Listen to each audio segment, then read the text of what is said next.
안녕하십니까? 삶의 지혜를 탐구하는 시간입니다. 우리는 종종 드넓은 초원에서 펼쳐지는 사자와 사슴의 추격전을 보며 생명의 본질에 대해 깊은 생각에 잠기곤 합니다. 자연의 섭리라는 이름 아래 한 생명이 다른 생명을 해하는 것은 과연 무엇을 의미할까요? 오늘 우리는 바로 이 근원적인 질문, 살생이라는 화두를 통해 생명과 나 자신, 그리고 우리가 맺고 있는 관계의 비밀을 함께 풀어보고자 합니다. 이 깊은 성찰의 여정을 시작하기에 앞서 만약 이 이야기가 여러분의 마음에 작은 울림을 준다면 그 울림을 주변에도 나누어 주시길 바랍니다. 구독과 알림 설정을 통해 지혜의 등불을 함께 밝혀나가는 소중한 인연이 되기를 기원합니다. 어느 맑은 날, 한 사찰의 뜰에 서 있었던 작은 이야기로 오늘 문을 열어보겠습니다. 이제 막 초등학교에 들어간 어린아이가 손에 작은 청개구리 한 마리를 쥐고 있었습니다. 아이는 마냥 신기하고 재미있다는 듯 개구리를 쥐었다 놓았다 하며 물에 담그기를 반복하고 있었죠. 아이의 손 안에서 개구리는 점점 기력을 잃어가고 있었습니다. 그 모습을 지켜보던 한 분이 아이에게 다가가 물었습니다. 애아, 지금 무엇을 하고 있니? 아이는 해맑게 대답했습니다. 개구리랑 놀고 있어요. 그때 그 어른은 아이에게 단 한마디를 건넸습니다. 그러면 개구리도 지금 너와 함께 놀고 있다고 생각할까? 여러분이라면 이 아이에게 어떤 이야기를 들려주시겠습니까? 살생을 하지 말라는 계율을 설명해야 할까요? 아니면 자연의 약육강식을 이야기해야 할까요? 불교는 이 질문에 답하기 전에 우리에게 한 걸음 더 근원적인 질문을 던집니다. 우리가 죽인다고 말하는 그 생명이란 과연 무엇인가? 우리가 나라고 믿는 이 존재는 과연 실제하는가? 놀랍게도 부처님께서는 생명이라는 독립적이고 고정된 실체는 본래 존재하지 않는다고 가르치셨습니다. 우리가 나라고 여기는 이 존재 역시 자세히 들여다보면 몸과 마음이라는 두 가지 요소의 결합으로 이루어져 있을 뿐입니다. 먼저 우리의 몸을 살펴보겠습니다. 경전에서는 우리의 몸이 네 가지 위대한 요소, 즉 4대의 일시적인 화합이라고 설명합니다. 바로 흙, 물, 불, 바람입니다. 우리의 뼈와 살처럼 단단한 부분은 흙의 기운에서 왔고 피와 눈물처럼 흐르는 것은 물의 기운에서 왔습니다. 몸의 따뜻한 체온은 불의 기운이며 우리가 들이쉬고 내쉬는 숨결은 바람의 기운입니다. 이 네 가지 요소 중 어느 하나라도 나라고 부를 만한 것이 있습니까? 흙을 보고 나라고 하지 않으며 물을 보고 나라고 하지 않습니다. 결국 내가 아닌 것들이 잠시 모여 나의 몸이라는 형태를 이룬 것입니다. 마치 수만 개의 부품이 모여 한 대의 자동차를 이루지만 그 어떤 부품 하나도 자동차 그 자체는 아닌 것과 같습니다.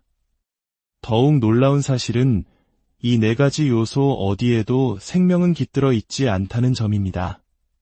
생명이 없는 흙과 물, 불과 바람이 모여 만들어진 이 육신에 어떻게 영원한 생명이 존재할 수 있겠습니까? 우리가 섭취하는 모든 음식물은 살아있는 상태로는 우리 몸에 흡수될 수 없습니다. 생명이 사라지고 죽은 유기물이 되어서야 비로소 우리 몸의 일부가 됩니다. 즉, 우리의 몸은 죽은 것들의 집합으로 이루어진 것입니다. 해부학적으로 보아도 우리 몸 어느 곳에서도 생명이라는 이름의 장기는 발견되지 않습니다. 그렇다면 몸이 내가 아니라면 마음이 진짜 나일까요? 부처님께서는 마음 또한 고정된 실체가 아니라고 하셨습니다. 우리의 마음이란 과거의 경험들이 남긴 기억의 집합체일 뿐입니다. 우리가 무언가를 보고, 듣고, 느꼈던 경험의 그림자들이 모여 마치 마음이라는 것이 있는 것처럼 느껴지게 한다는 것입니다. 슬펐던 기억의 그림자들이 모이면 우울한 마음이 되고 즐거웠던 기억의 그림자들이 모이면 행복한 마음이 됩니다. 마치 모닥불을 떠올린다고 머릿속이 뜨거워지지 않는 것처럼 기억은 실체가 아닌 그림자에 불과합니다. 내가 아닌 외부의 색깔, 소리, 냄새들이 남긴 그림자가 모여 만들어진 것이 어찌 진정한 나일 수 있겠습니까? 결론적으로 불교의 지혜는 우리가 나라고 굳게 믿고 있는 몸과 마음 어디에도 영원하고 독립적인 나도, 생명도 없다는 진실을 명확하게 보여줍니다. 그렇다면 우리는 어떻게 살아있음을 느끼고, 움직이고, 존재하는 것처럼 경험하는 것일까요? 여기에 아주 흥미로운 비유가 있습니다. 바로 팽이입니다. 가만히 놓여 있을 때 팽이는 그저 생명 없는 나무 조각에 불과합니다. 하지만 채찍으로 힘을 가해 돌리기 시작하면 팽이는 스스로 서고 맹렬히 회전하며 심지어 이리저리 움직이기까지 합니다. 마치 살아있는 생명체처럼 보입니다. 팽이가 살아있는 것처럼 보이는 이유는 무엇일까요? 팽이 내부에 생명이나 영혼이 있어서가 아닙니다. 바로 회전하고 있기 때문입니다. 맹렬한 회전의 힘이 팽이를 서게 하고 움직이게 하는 것입니다. 회전이 멈추는 순간 팽이는 다시 생명 없는 나무 조각으로 쓰러지고 맙니다. 부처님께서는 우리의 존재가 바로 이 회전하는 팽이와 같다고 말씀하셨습니다. 우리를 끊임없이 회전하게 만드는 그 힘은 바로 생각입니다. 불교 용어로는 이를 오온의 작용이라고 합니다. 우리의 눈이 무언가를 보고 그것에 대해 느낌을 받고 그것이 무엇인지 생각하고 반응하려는 의지를 내고 그 모든 경험을 기억 속에 저장하는 과정. 이 색수상행식의 과정은 매 순간 쉴 새 없이 반복되며 돌아갑니다. 바로 이 생각의 회전이 나라는 존재가 있는 듯한 착각을 만들고 생명이 활동하는 듯한 환상을 일으키는 것입니다. 생각의 회전이 멈추면 나라는 느낌도 생명이라는 활동도 사라집니다. 그렇다면 우리가 죽여 없앨 수 있다고 생각했던 그 생명은 본래부터 실체가 없는 생각의 그림자였던 셈입니다. 여기까지 들으시면 이런 의문이 생길 수 있습니다. 그렇다면 나도 없고 생명도 본래 없는 것이라면 살생을 해도 아무런 문제가 없는 것 아닙니까? 어차피 실체가 없는 것을 해치는 것이니 악업도 없는 것 아닌가요? 실제로 부처님 당시에도 많은 사람들이 똑같은 질문을 던졌습니다. 부처님의 대답은 단호했습니다. 살생의 업보는 명확하게 존재한다. 이것은 모순처럼 들립니다. 생명이 없다면서 살생의 과보는 있다니요? 이 깊은 가르침을 이해하기 위해 부처님께서는 또 다른 비유를 드셨습니다. 어떤 항아리 속에 세상에서 가장 단단한 보석인 금강석이 들어있다고 상상해 보십시오. 그리고 그 항아리는 깊은 땅 속에 묻혀 있는데 그 위는 모래층, 자갈층, 그리고 단단한 바위층으로 덮여 있습니다. 어떤 사람이 이 보석을 깨뜨리려고 곡괭이로 땅을 파기 시작합니다. 그는 모래를 파헤치고 자갈을 걷어내고 마침내 단단한 바위까지 깨뜨릴 수 있습니다. 하지만 마지막에 드러난 금강석만큼은 그 어떤 도구로도 결코 부술 수 없습니다. 여기서 금강석은 우리 모두가 본래 갖추고 있는 영원히 파괴되지 않는 불성 즉 깨달음의 본성을 상징합니다. 그리고 그 위를 덮고 있는 모래, 자갈, 바위는 우리가 나라고 착각하는 몸과 마음, 그리고 온갖 번뇌와 망상들을 의미합니다. 우리가 살아가면서 겪는 모든 경험, 즉 나라는 생각, 생명이라는 현상은 모두 이 바위층과 자갈층에서 일어나는 일들입니다. 하지만 그 모든 현상의 가장 깊은 근원에는 결코 변하거나 사라지지 않는 불멸의 불성이 자리하고 있습니다. 그렇다면 불교에서 말하는 살생의 진정한 의미는 무엇일까요? 대반열반경에서는 이렇게 정의합니다. 괴오음자 명의살생 오온이 무너질 수 있다고 여기는 자, 그를 이름하여 살생하는 자라고 한다. 이것은 충격적인 정의입니다. 살생이란 상대방의 몸을 해치는 행위가 아닙니다. 상대방 안에 깃든 저 불멸의 불성, 즉 생각하고 깨달을 수 있는 위대한 능력이 파괴될 수 있다고 믿는 무지와 어리석음, 그 자체가 바로 살생이라는 것입니다. 개구리를 짓밟아 그 육신을 파괴할 수는 있습니다. 그러나 그 개구리의 가장 깊은 곳에 존재하는 불멸의 불성은 결코 파괴할 수 없습니다. 개구리의 육신이 사라져도 그 생명의 근원적 에너지는 다른 인연을 따라 또 다른 형태로 드러날 것이기 때문입니다. 진정으로 모든 존재가 불성을 지닌 불멸의 존재임을 깨달은 자에게는 살생이라는 개념 자체가 성립하지 않습니다. 하지만 나라는 것이 실제로 있고 상대라는 것이 실제로 있으며 내가 상대를 죽일 수 있다고 믿는 중생에게는 그 믿음으로 행하는 모든 행위가 깊은 업의 씨앗을 심는 것이 됩니다. 동물계의 사자나 하마가 서로를 해하는 것은 그들 역시 나와 너를 구분하는 어리석음 속에서 생존 본능에 따라 움직이기 때문입니다. 그 행위 역시 업보의 법칙에서 벗어날 수 없습니다. 인간 또한 마찬가지입니다. 만약 우리가 스스로를 동물과 같다고 여기며 약육강식의 논리를 따른다면 우리는 가장 지독한 어리석음 속에서 끝없는 고통의 윤회를 반복하게 될 것입니다.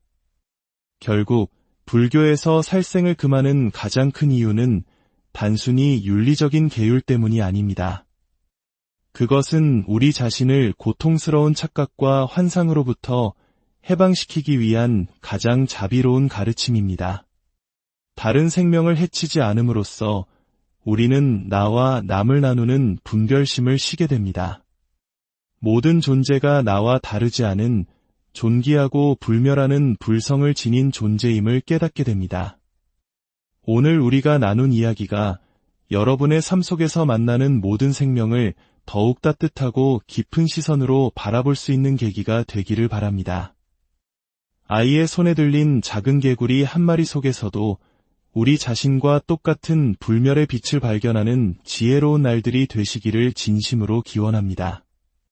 오늘 지혜의 여정에 함께해 주셔서 안녕하십니까? 삶의 지혜를 탐구하는 시간입니다.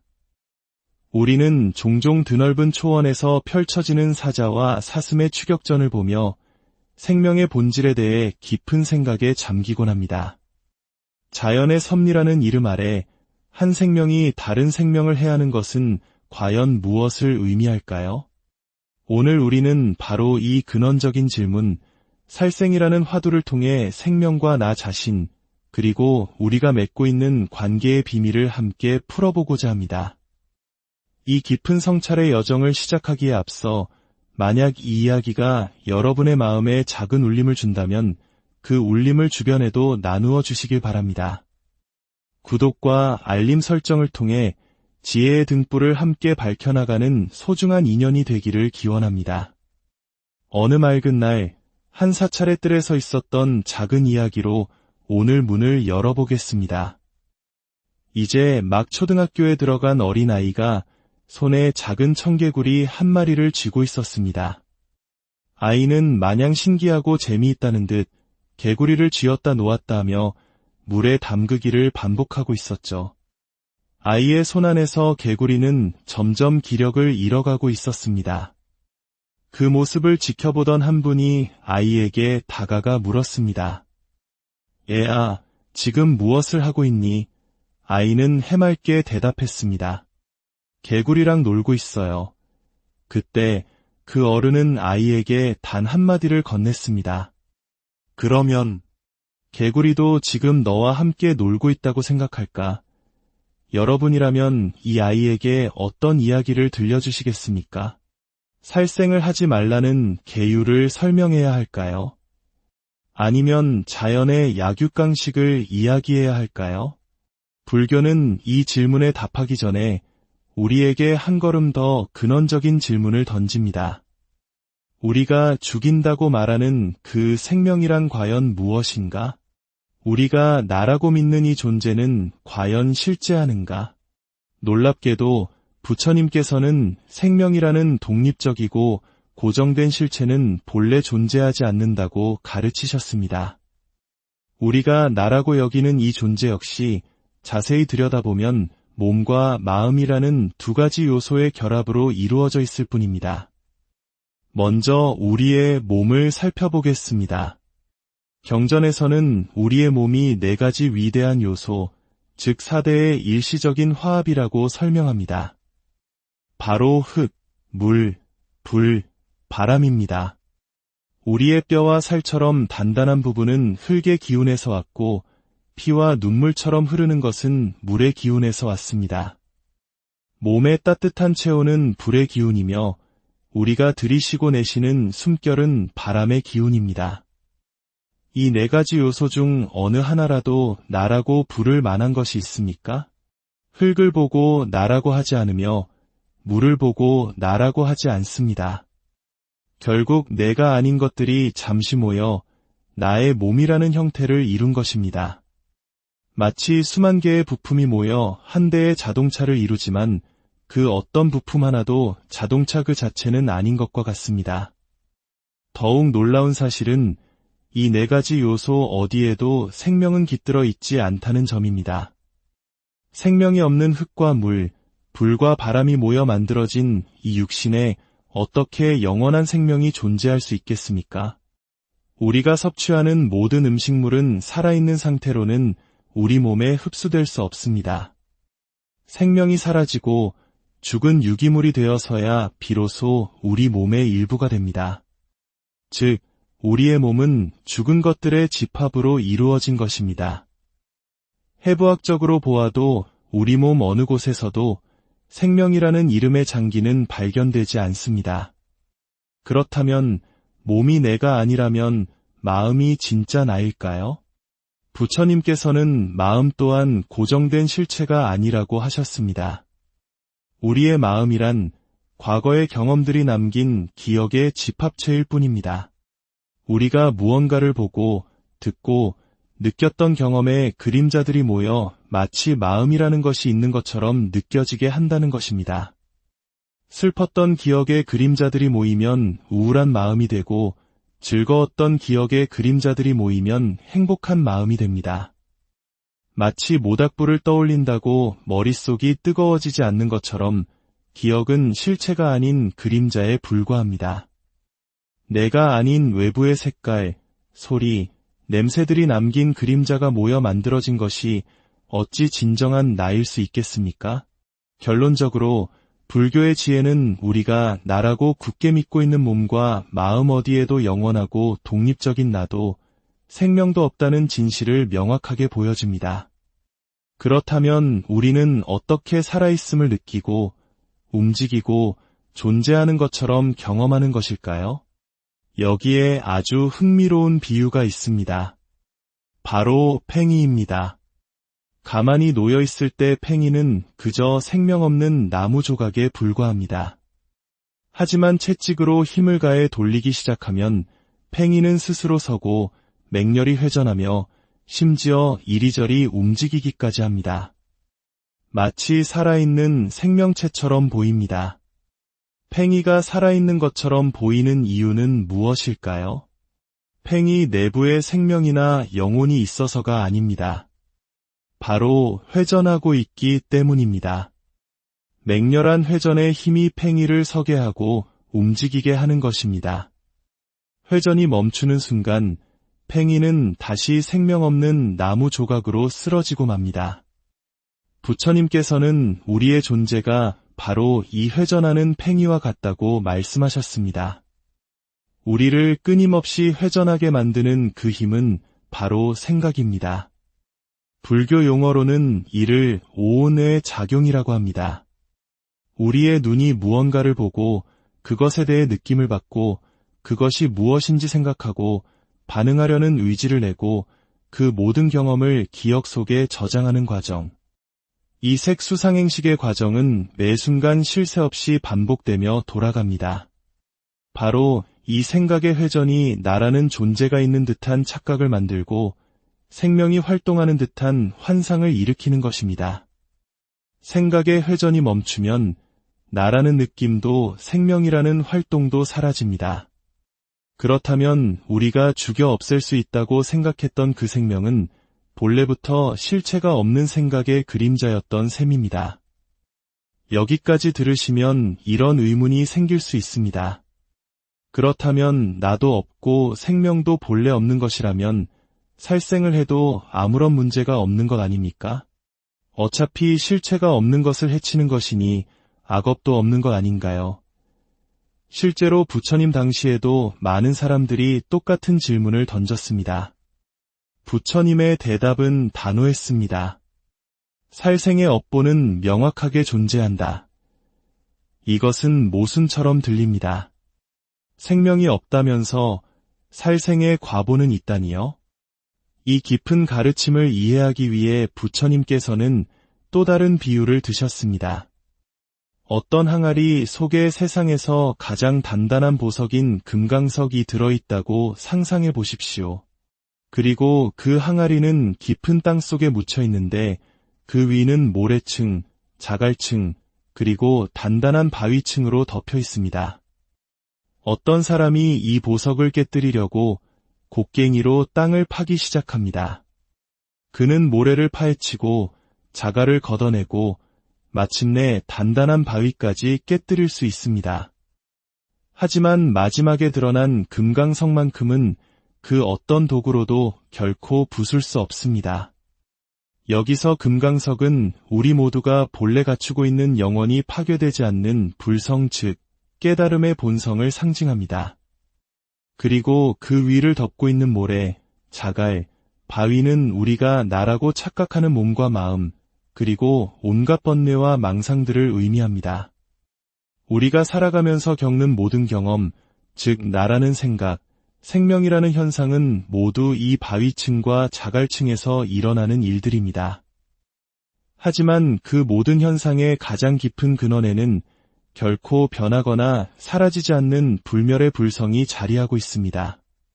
그렇다면 불교에서 말하는 살생의 진정한 의미는 무엇일까요?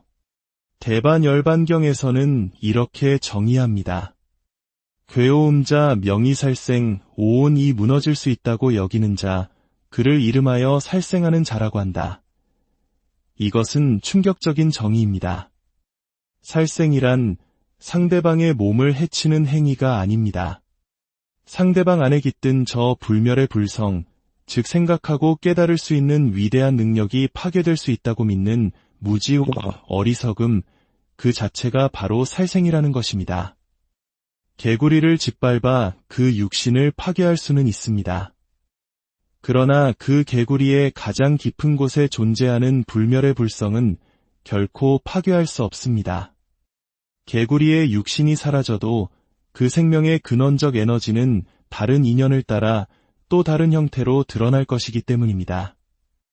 진정으로 모든 존재가 불성을 지닌 불멸의 존재임을 깨달은 자에게는 살생이라는 개념 자체가 성립하지 않습니다.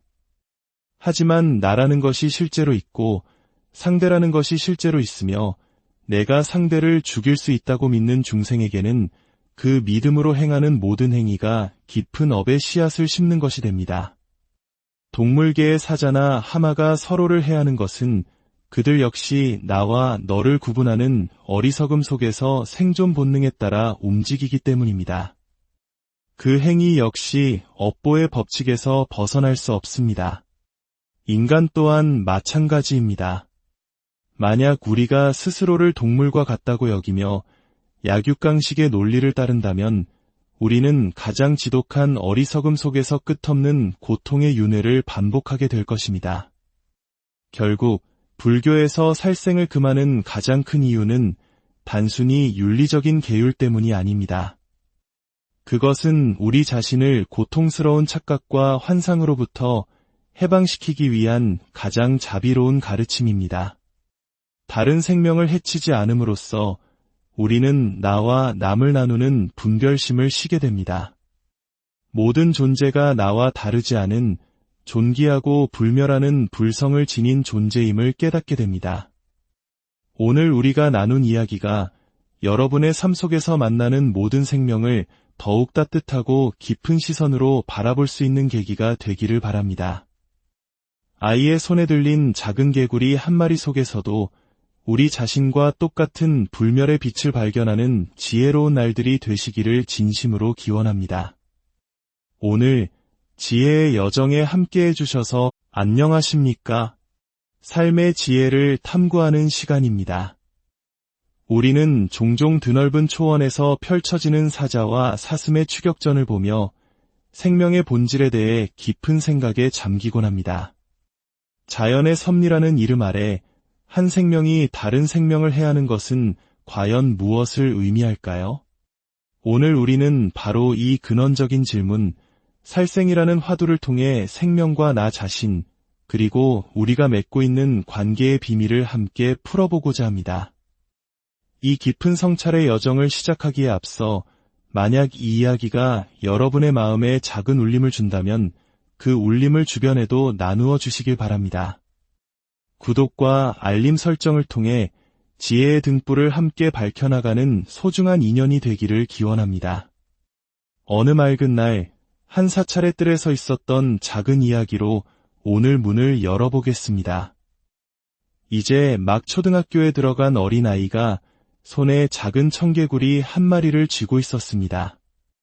아이는 마냥 신기하고 재미있다는 듯 개구리를 쥐었다 놓았다 하며 물에 담그기를 반복하고 있었죠. 아이의 손 안에서 개구리는 점점 기력을 잃어가고 있었습니다.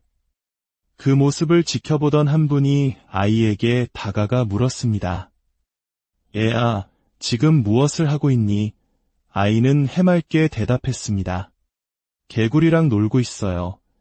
그때 그 어른은 아이에게 단 한마디를 건넸습니다. 그러면 개구리도 지금 너와 함께 놀고 있다고 생각할까? 여러분이라면 이 아이에게 어떤 이야기를 들려주시겠습니까? 살생을 하지 말라는 계율을 설명해야 할까요? 아니면 자연의 약육강식을 이야기해야 할까요? 불교는 이 질문에 답하기 전에 우리에게 한 걸음 더 근원적인 질문을 던집니다. 우리가 죽인다고 말하는 그 생명이란 과연 무엇인가? 우리가 나라고 믿는 이 존재는 과연 실제하는가? 놀랍게도 부처님께서는 생명이라는 독립적이고 고정된 실체는 본래 존재하지 않는다고 가르치셨습니다.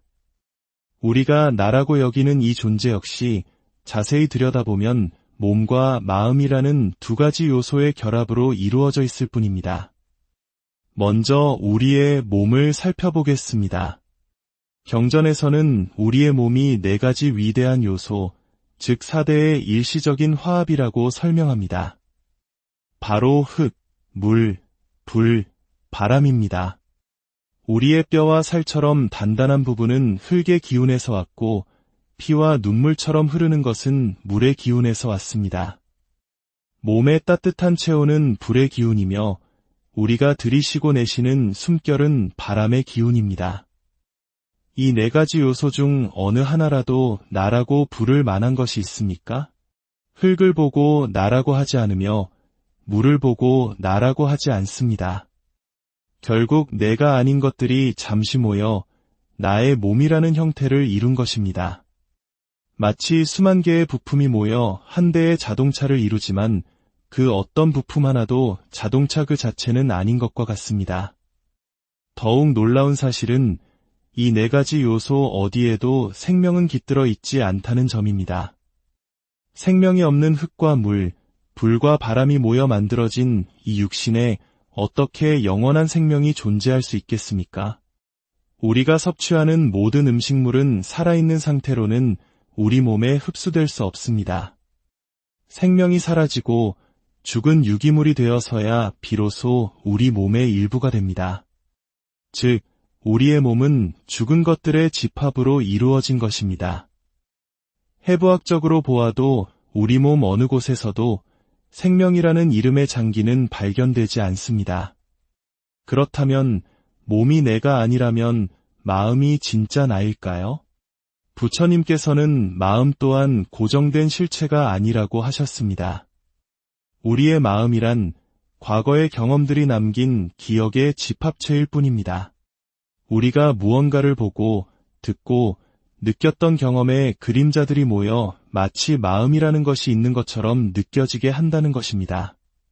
슬펐던 기억의 그림자들이 모이면 우울한 마음이 되고, 즐거웠던 기억의 그림자들이 모이면 행복한 마음이 됩니다. 마치 모닥불을 떠올린다고 머릿속이 뜨거워지지 않는 것처럼 기억은 실체가 아닌 그림자에 불과합니다. 내가 아닌 외부의 색깔, 소리, 냄새들이 남긴 그림자가 모여 만들어진 것이 어찌 진정한 나일 수 있겠습니까? 결론적으로 불교의 지혜는 우리가 나라고 굳게 믿고 있는 몸과 마음 어디에도 영원하고 독립적인 나도, 생명도 없다는 진실을 명확하게 보여줍니다. 그렇다면 우리는 어떻게 살아있음을 느끼고, 움직이고, 존재하는 것처럼 경험하는 것일까요? 여기에 아주 흥미로운 비유가 있습니다. 바로 팽이입니다. 가만히 놓여 있을 때 팽이는 그저 생명 없는 나무 조각에 불과합니다. 하지만 채찍으로 힘을 가해 돌리기 시작하면 팽이는 스스로 서고 맹렬히 회전하며 심지어 이리저리 움직이기까지 합니다. 마치 살아있는 생명체처럼 보입니다. 팽이가 살아있는 것처럼 보이는 이유는 무엇일까요? 팽이 내부에 생명이나 영혼이 있어서가 아닙니다. 바로 회전하고 있기 때문입니다. 맹렬한 회전의 힘이 팽이를 서게 하고 움직이게 하는 것입니다. 회전이 멈추는 순간 팽이는 다시 생명 없는 나무 조각으로 쓰러지고 맙니다. 부처님께서는 우리의 존재가 바로 이 회전하는 팽이와 같다고 말씀하셨습니다. 우리를 끊임없이 회전하게 만드는 그 힘은 바로 생각입니다. 불교 용어로는 이를 오온의 작용이라고 합니다. 우리의 눈이 무언가를 보고 그것에 대해 느낌을 받고 그것이 무엇인지 생각하고 반응하려는 의지를 내고 그 모든 경험을 기억 속에 저장하는 과정. 이 색수상행식의 과정은 매 순간 쉴 새 없이 반복되며 돌아갑니다. 바로 이 생각의 회전이 나라는 존재가 있는 듯한 착각을 만들고 생명이 활동하는 듯한 환상을 일으키는 것입니다. 생각의 회전이 멈추면 나라는 느낌도 생명이라는 활동도 사라집니다. 그렇다면 우리가 죽여 없앨 수 있다고 생각했던 그 생명은 본래부터 실체가 없는 생각의 그림자였던 셈입니다. 여기까지 들으시면 이런 의문이 생길 수 있습니다. 그렇다면 나도 없고 생명도 본래 없는 것이라면 살생을 해도 아무런 문제가 없는 것 아닙니까? 어차피 실체가 없는 것을 해치는 것이니 악업도 없는 것 아닌가요? 실제로 부처님 당시에도 많은 사람들이 똑같은 질문을 던졌습니다. 부처님의 대답은 단호했습니다. 살생의 업보는 명확하게 존재한다. 이것은 모순처럼 들립니다. 생명이 없다면서 살생의 과보는 있다니요? 이 깊은 가르침을 이해하기 위해 부처님께서는 또 다른 비유를 드셨습니다. 어떤 항아리 속에 세상에서 가장 단단한 보석인 금강석이 들어있다고 상상해 보십시오. 그리고 그 항아리는 깊은 땅 속에 묻혀 있는데 그 위는 모래층, 자갈층, 그리고 단단한 바위층으로 덮여 있습니다. 어떤 사람이 이 보석을 깨뜨리려고 곡괭이로 땅을 파기 시작합니다. 그는 모래를 파헤치고 자갈을 걷어내고 마침내 단단한 바위까지 깨뜨릴 수 있습니다. 하지만 마지막에 드러난 금강석만큼은 그 어떤 도구로도 결코 부술 수 없습니다.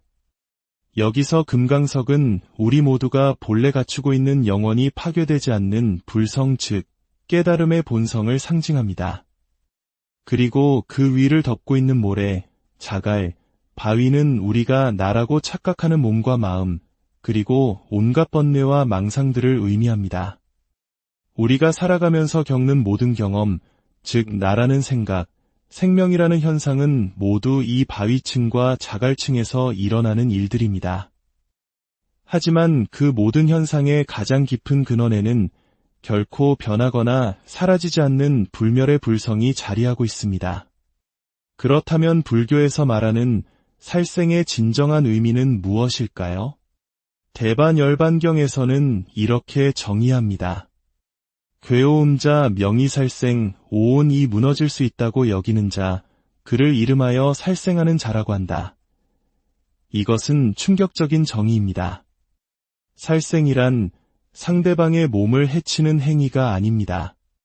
상대방 안에 깃든 저 불멸의 불성, 즉 생각하고 깨달을 수 있는 위대한 능력이 파괴될 수 있다고 믿는 무지와 어리석음, 그 자체가 바로 살생이라는 것입니다.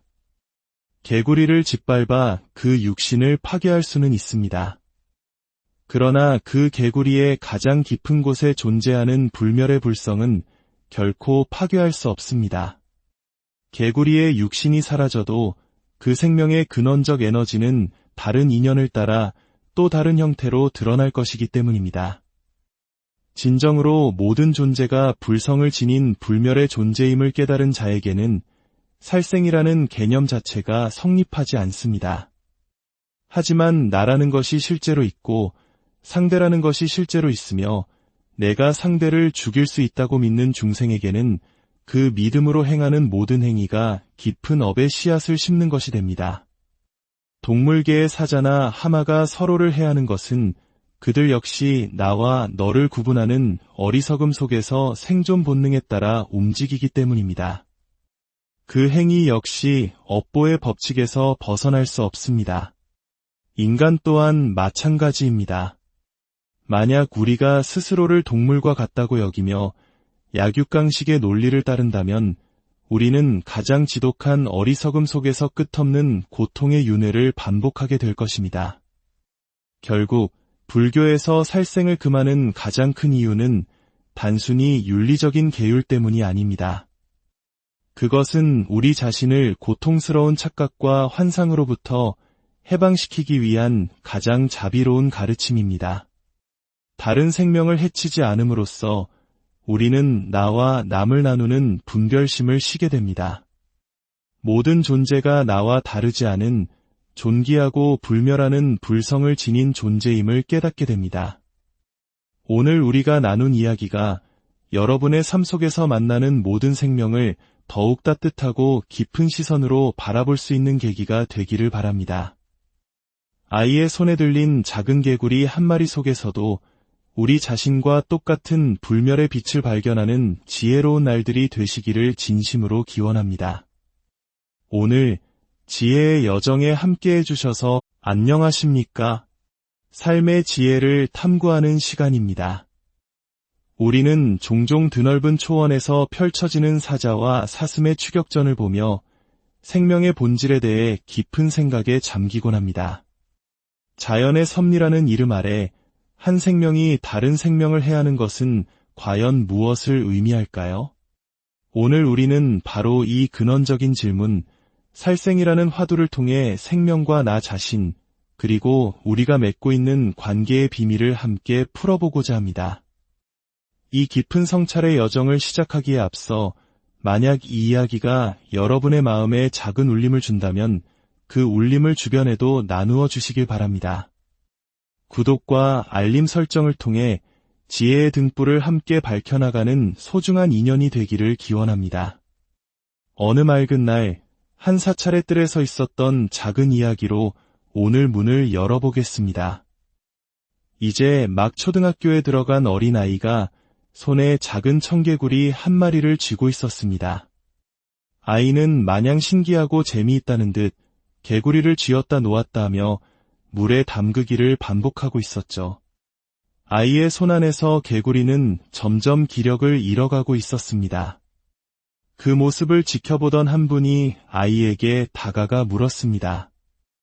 애아, 지금 무엇을 하고 있니? 아이는 해맑게 대답했습니다. 개구리랑 놀고 있어요.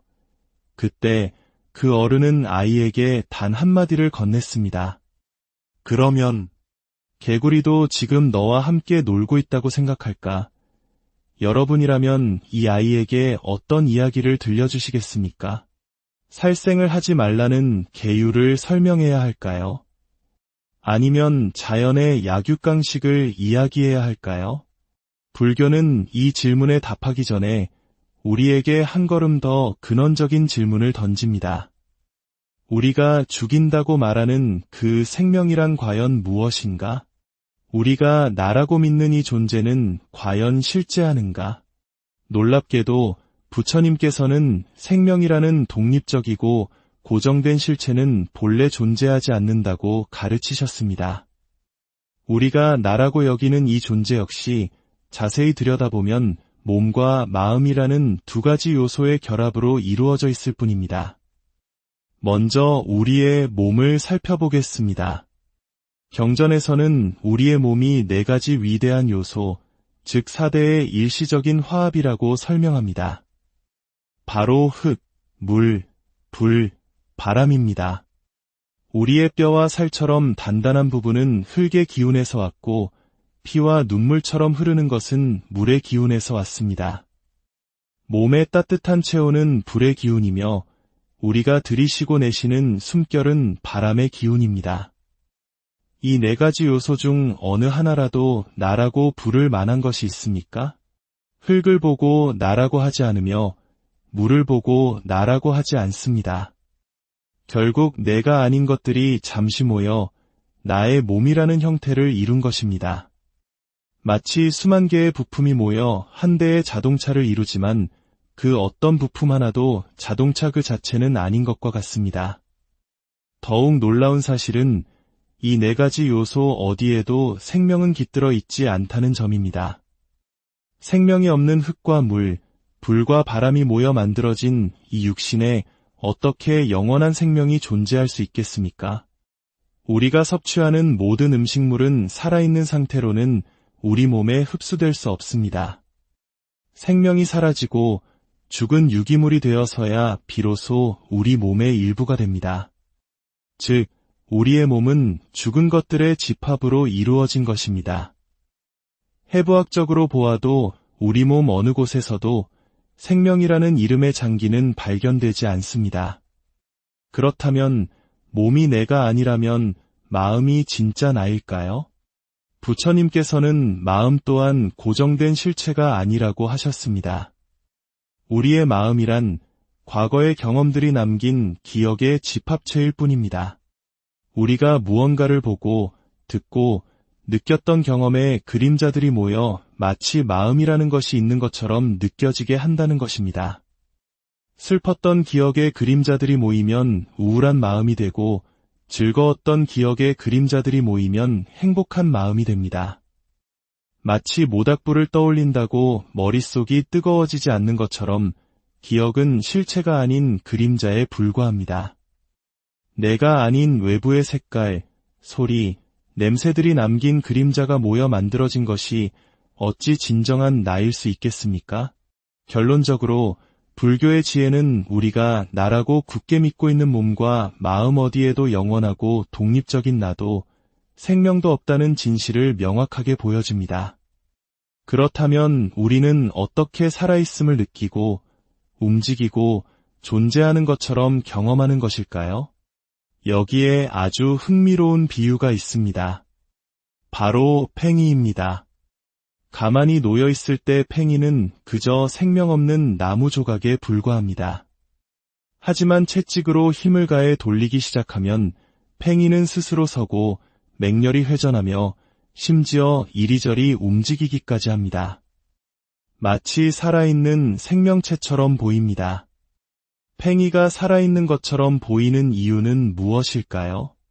팽이 내부에 생명이나 영혼이 있어서가 아닙니다.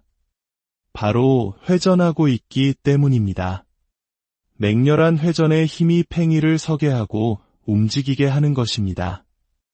회전이 멈추는 순간 팽이는 다시 생명 없는 나무 조각으로 쓰러지고 맙니다. 부처님께서는 우리의 존재가 바로 이 회전하는 팽이와 같다고 말씀하셨습니다. 우리를 끊임없이 회전하게 만드는 그 힘은 바로 생각입니다. 불교 용어로는 이를 오온의 작용이라고 합니다. 우리의 눈이 무언가를 보고 그것에 대해 느낌을 받고 그것이 무엇인지 생각하고 반응하려는 의지를 내고 그 모든 경험을 기억 속에 저장하는 과정. 이 색수상행식의 과정은 매 순간 쉴 새 없이 반복되며 돌아갑니다. 바로 이 생각의 회전이 나라는 존재가 있는 듯한 착각을 만들고 생명이 활동하는 듯한 환상을 일으키는 것입니다. 생각의 회전이 멈추면 나라는 느낌도 생명이라는 활동도 사라집니다. 그렇다면 우리가 죽여 없앨 수 있다고 생각했던 그 생명은 본래부터 실체가 없는 생각의 그림자였던 셈입니다. 여기까지 들으시면 이런 의문이 생길 수 있습니다. 그렇다면 나도 없고 생명도 본래 없는 것이라면 살생을 해도 아무런 문제가 없는 것 아닙니까? 어차피 실체가 없는 것을 해치는 것이니 악업도 없는 것 아닌가요? 실제로 부처님 당시에도 많은 사람들이 똑같은 질문을 던졌습니다. 부처님의 대답은 단호했습니다. 살생의 업보는 명확하게 존재한다. 이것은 모순처럼 들립니다. 생명이 없다면서 살생의 과보는 있다니요? 이 깊은 가르침을 이해하기 위해 부처님께서는 또 다른 비유를 드셨습니다. 어떤 항아리 속에 세상에서 가장 단단한 보석인 금강석이 들어있다고 상상해 보십시오. 그리고 그 항아리는 깊은 땅 속에 묻혀 있는데 그 위는 모래층, 자갈층, 그리고 단단한 바위층으로 덮여 있습니다. 어떤 사람이 이 보석을 깨뜨리려고 곡괭이로 땅을 파기 시작합니다. 그는 모래를 파헤치고 자갈을 걷어내고 마침내 단단한 바위까지 깨뜨릴 수 있습니다. 하지만 마지막에 드러난 금강석만큼은 그 어떤 도구로도 결코 부술 수 없습니다. 여기서 금강석은 우리 모두가 본래 갖추고 있는 영원히 파괴되지 않는 불성 즉 깨달음의 본성을 상징합니다. 그리고 그 위를 덮고 있는 모래, 자갈, 바위는 우리가 나라고 착각하는 몸과 마음, 그리고 온갖 번뇌와 망상들을 의미합니다. 우리가 살아가면서 겪는 모든 경험, 즉 나라는 생각, 생명이라는 현상은 모두 이 바위층과 자갈층에서 일어나는 일들입니다. 하지만 그 모든 현상의 가장 깊은 근원에는 결코 변하거나 사라지지 않는 불멸의 불성이 자리하고 있습니다. 그렇다면 불교에서 말하는 살생의 진정한 의미는 무엇일까요? 대반열반경에서는 이렇게 정의합니다. 괴오음 자 명의살생 오온이 무너질 수 있다고 여기는 자 그를 이름하여 살생하는 자라고 한다. 이것은 충격적인 정의입니다. 살생이란 상대방의 몸을 해치는 행위가 아닙니다. 상대방 안에 깃든 저 불멸의 불성, 즉 생각하고 깨달을 수 있는 위대한 능력이 파괴될 수 있다고 믿는 무지와 어리석음, 그 자체가 바로 살생이라는 것입니다. 개구리를 짓밟아 그 육신을 파괴할 수는 있습니다. 그러나 그 개구리의 가장 깊은 곳에 존재하는 불멸의 불성은 결코 파괴할 수 없습니다. 개구리의 육신이 사라져도 그 생명의 근원적 에너지는 다른 인연을 따라 또 다른 형태로 드러날 것이기 때문입니다.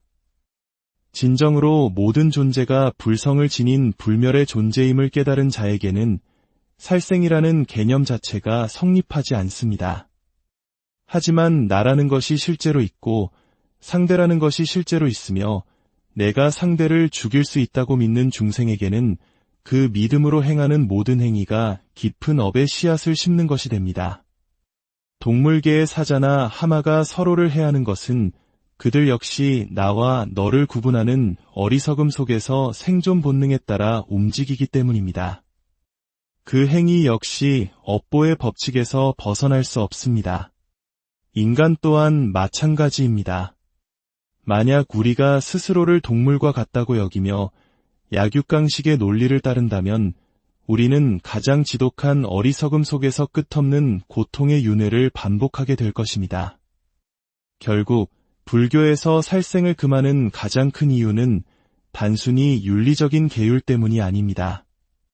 그것은 우리 자신을 고통스러운 착각과 환상으로부터 해방시키기 위한 가장 자비로운 가르침입니다.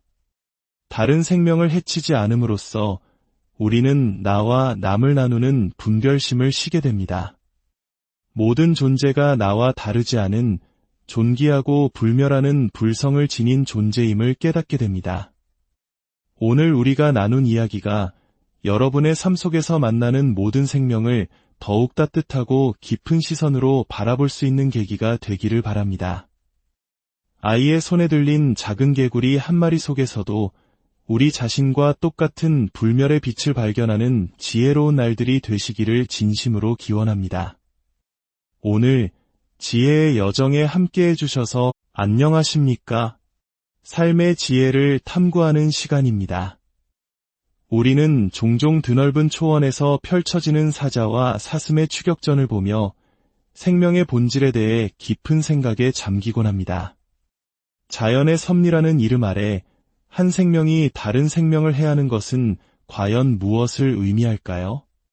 오늘 우리는 바로 이 근원적인 질문, 살생이라는 화두를 통해 생명과 나 자신, 그리고 우리가 맺고 있는 관계의 비밀을 함께 풀어보고자 합니다. 이 깊은 성찰의 여정을 시작하기에 앞서 만약 이 이야기가 여러분의 마음에 작은 울림을 준다면 그 울림을 주변에도 나누어 주시길 바랍니다.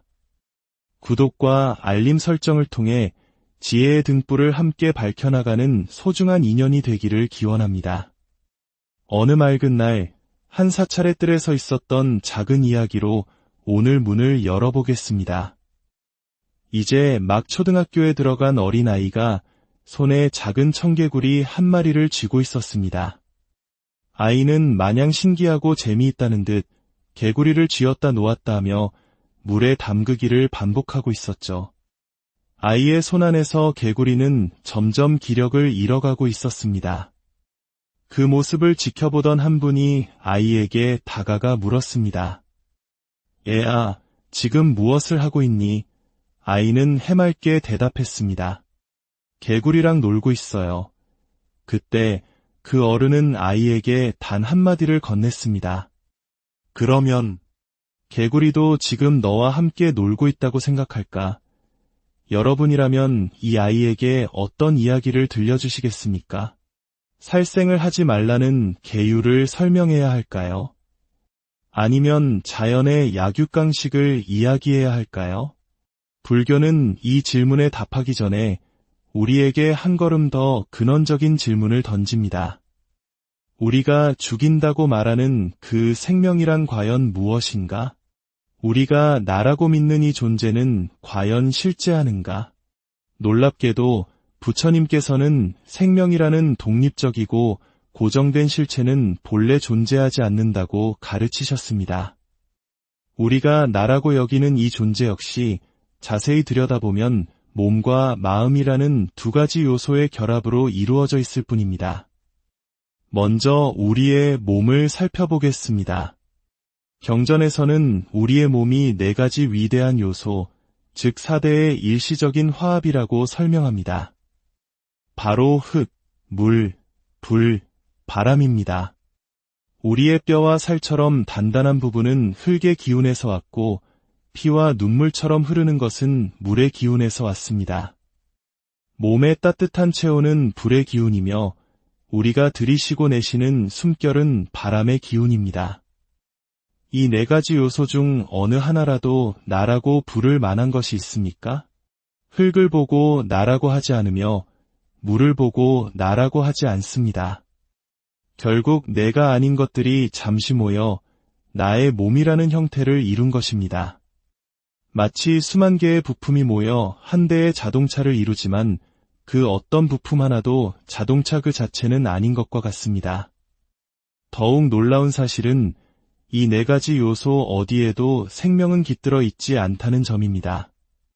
생명이 없는 흙과 물, 불과 바람이 모여 만들어진 이 육신에 어떻게 영원한 생명이 존재할 수 있겠습니까? 우리가 섭취하는 모든 음식물은 살아있는 상태로는 우리 몸에 흡수될 수 없습니다. 생명이 사라지고 죽은 유기물이 되어서야 비로소 우리 몸의 일부가 됩니다. 즉, 우리의 몸은 죽은 것들의 집합으로 이루어진 것입니다. 해부학적으로 보아도 우리 몸 어느 곳에서도 생명이라는 이름의 장기는 발견되지 않습니다.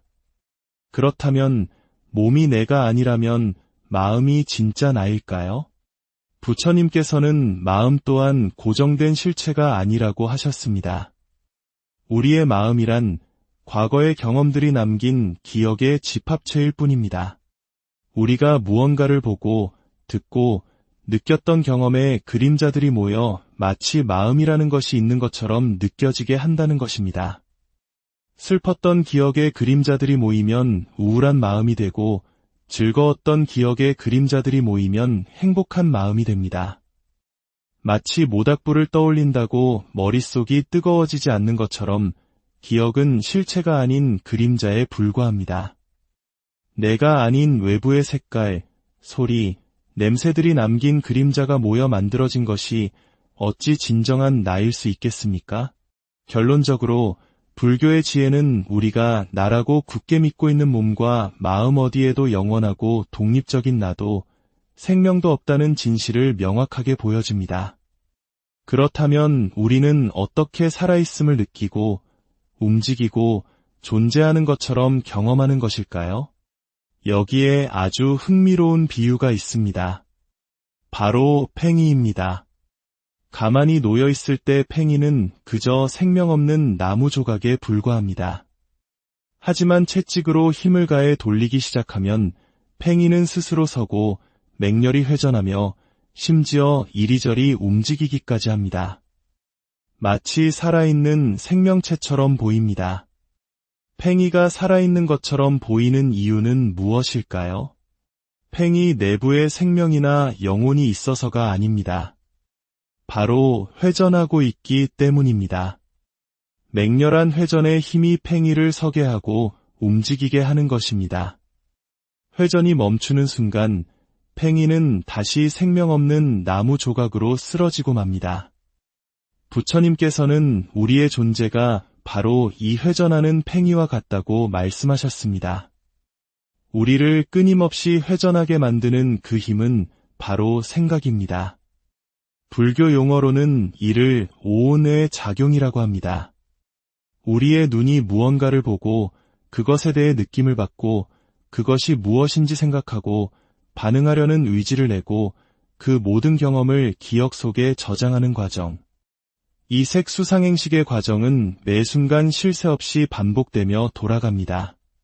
바로 이 생각의 회전이 나라는 존재가 있는 듯한 착각을 만들고 생명이 활동하는 듯한 환상을 일으키는 것입니다. 생각의 회전이 멈추면 나라는 느낌도 생명이라는 활동도 사라집니다. 그렇다면 우리가 죽여 없앨 수 있다고 생각했던 그 생명은 본래부터 실체가 없는 생각의 그림자였던 셈입니다. 여기까지 들으시면 이런 의문이 생길 수 있습니다. 그렇다면 나도 없고 생명도 본래 없는 것이라면 살생을 해도 아무런 문제가 없는 것 아닙니까? 어차피 실체가 없는 것을 해치는 것이니 악업도 없는 것 아닌가요? 실제로 부처님 당시에도 많은 사람들이 똑같은 질문을 던졌습니다. 부처님의 대답은 단호했습니다. 살생의 업보는 명확하게 존재한다. 이것은 모순처럼 들립니다. 생명이 없다면서 살생의 과보는 있다니요? 이 깊은 가르침을 이해하기 위해 부처님께서는 또 다른 비유를 드셨습니다. 어떤 항아리 속에 세상에서 가장 단단한 보석인 금강석이 들어있다고 상상해 보십시오. 그리고 그 항아리는 깊은 땅 속에 묻혀 있는데 그 위는 모래층, 자갈층, 그리고 단단한 바위층으로 덮여 있습니다. 어떤 사람이 이 보석을 깨뜨리려고 곡괭이로 땅을 파기 시작합니다. 그는 모래를 파헤치고 자갈을 걷어내고 마침내 단단한 바위까지 깨뜨릴 수 있습니다. 하지만 마지막에 드러난 금강석만큼은 그 어떤 도구로도 결코 부술 수 없습니다. 여기서 금강석은 우리 모두가 본래 갖추고 있는 영원히 파괴되지 않는 불성 즉 깨달음의 본성을 상징합니다. 그리고 그 위를 덮고 있는 모래, 자갈, 바위는 우리가 나라고 착각하는 몸과 마음, 그리고 온갖 번뇌와 망상들을 의미합니다. 우리가 살아가면서 겪는 모든 경험, 즉 나라는 생각, 생명이라는 현상은 모두